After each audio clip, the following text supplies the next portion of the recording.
With eating out budgets tighter than ever and UK customers guarding their spend fiercely, being just another good restaurant or cafe isn't going to cut it in this day and age. Okay. If your tables aren't full, it's not because people have stopped going out. They're still going out and they're still spending money. It's because they're choosing somebody else instead of you. And most independent operators try to fix this by lowering their prices or chasing food trends, but you likely don't need to do either of those things. You need a positioning for your brand and your business that keeps guests coming back again and again, that makes it the only logical choice within a 20-minute drive. And to do that, you need to start thinking differently about your business. And in this video, I'm going to show you the exact 3-step framework that we think about to find your venue's ultimate sweet spot and get people coming back again and again and again.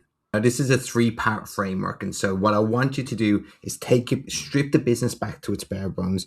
The first person we're going to think about is your customer.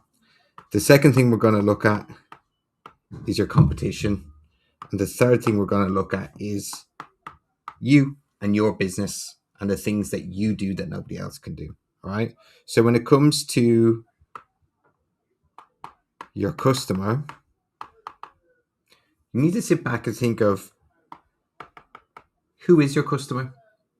Who is walking through the door now? And ultimately, who do you want to be walking through the door? What do they like? What do they dislike? And where are they eating currently? All right. Your customer will be eating out somewhere, and more of the people that you want coming through the door will be eating out somewhere. Where are they eating out? What do they like about it? Who is it? What do they look like? Who do you want coming through the door? Because if you don't have that, you're not building a proposition for anybody. You become, if you're not sure on who you want to come through your door, you start to build a business that is all things to everyone, and you fade into obscurity and you fail. Okay. Hospitality is a brutal business. And if you are not precise in your offering and your positioning, as I said, you'll fade into obscurity and not become a success. So your customer is super, super important to nail down. Who are they? Who do we want coming through the door? Where are they eating currently? What do they like? Okay. Second thing we want to look at is your competition. Okay. So again, who are they? Who's local? Who's in my immediate area? But then also, who's further afield? Because you want to be looking within a kind of 20-minute drive to make sure that you're capturing everything, and not just people that look exactly like you, but also places that are competing for people at the times that you're competing for them. Okay, so if you're a restaurant, right, what pubs, gastropubs are in your area, not just restaurants. Right, it's cafes, brunch spots, pubs, other pub. Like, don't just say, okay, these guys look like me. I'll give you an example. If you're a Middle Eastern restaurant, don't just look at what other Middle Eastern restaurants are available. It's the Italian restaurants. It's anywhere within a 20-minute drive that someone could choose over you. Okay. And so you want to then look at, what are those guys doing well? Okay. What do they offer that people like? It's really important. You want to figure out what your competitors' strengths are, because those are the places that you do not want to compete. Okay. Also, you want to have a list on the side of, what do our competitors do not so well, right? And this is where it's super important to get out and actually eat at your competitors and understand everything about them. What do they well? Why would someone choose there? What makes people happy? But also, where are they falling down? Where can we win where they can't? Because that is super crucial to having an effective positioning. Okay. So once you've got your customer, who they are, what they like, what they dislike, where they're eating currently, your competition, who are they, local, further afield, people that don't just look exactly like you, what do they do well and what do they do not so well, then you can start to focus on you. The problem is, people usually start here. Okay. And this is a great place, but it's got to come after looking at your customer. It's got to come after looking at your competition. But same process as you went through for your competition. What do you do well? Okay. Why do people choose you? What do people love about you? And look at everything across the food, the drink, the service, every element that makes your business what it is. What do you do well? What are the things that you are brilliant at? Who are the people in your business that are brilliant? What is it that you could build an identity around? Okay. And listed out nitty gritty, tiny detail, going to be super important to actually building out what it is that you stand for and how you stand out from the crowd. Okay. So this is where it all starts to come together. Because what you can do then is you can either do this physically or just think about it in your head. You've got your, you've got your customer, you've got your competition, and you've got you. So these three circles represent your customer, what they want, who they are, what they like, your competition, okay, what they do well, why are people choosing them, and you, what are you great at?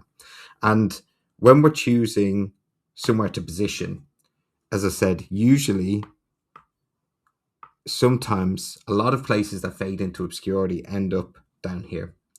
They're doing something that they are good at, that they like to do, that their chef thinks is a brilliant idea, or their chef learned at culinary school that they think is awesome, but the customer doesn't want it. Okay, there's no intersection with what your dream customer wants. And actually, okay, it's fine, it's a competitive advantage because your competitors aren't doing it, but ultimately your customer doesn't want it. And so it's obscure. Okay, it doesn't matter, it doesn't make sense.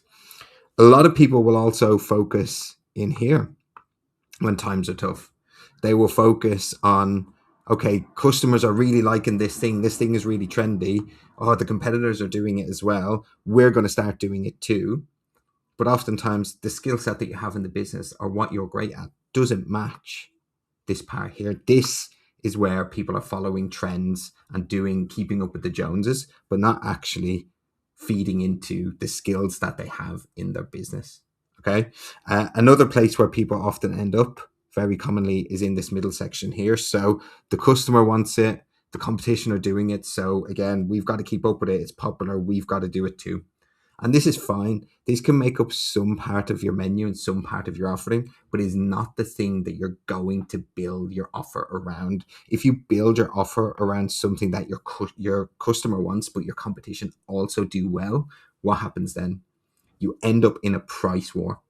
Okay, you end up in a quality war and a price war. People have exact things that they can judge across businesses, and they tend to go where's cheapest or where feels good, or maybe where's closest to my house and less inconvenient. Right? You're not going to build a positioning that is special out of doing what your customer wants and what your competition do well. Okay, it's not about being here. So if that's where we don't want to be, we don't want to be focused just on ourselves. We don't want to be focused on trends and keeping up with the Joneses, and we don't want to be doing what everyone else is doing, but that is kind of popular as well. Where do we want to be? We want to be in this section here. Okay, we want to build a position where we are focusing on stuff that the customer wants, but that we also do well, right? And it makes total sense when you map it out like this, but it's so important when it comes to building your positioning and building your brand and how you stand out from the crowd, that you have your brand and your business built around what your customer and who you want coming through the door, what they actually want, and what you can do well, and importantly, what your competition doesn't do well, right? This is the place that you're going to win. And if you can find that sweet spot, okay, and you can, that is called your unique selling point. Okay, it is not going to be everything that you do, but it is the thing that you will build your brand and your messaging around, so that when people are choosing where to go out, they know that they are going to get something that they want, and that they are going to get a unique experience when they come to you. And that is the most important part in all of this for independent hospitality. People are still going out, people are still spending money, but they're spending it in places that they trust. And this, building your positioning around what the customer wants and what you're great at, but what your competition doesn't do well, is how you win.